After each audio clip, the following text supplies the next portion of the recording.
na minha maneira de me relacionar com o mundo exterior, com o mundo que está aí à minha volta,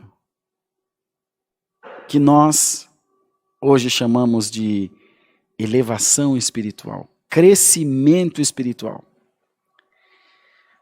Quando a gente fala de crescimento espiritual, rapidinho a gente pensa, glória a Deus, vou crescer espiritualmente para eu virar pastor. Vou crescer espiritualmente para eu virar ancião. Vou crescer espiritualmente que eu vou falar em língua, vou curar, vou expulsar demônio, vou... O maior, o mais sublime crescimento espiritual é a humildade de coração.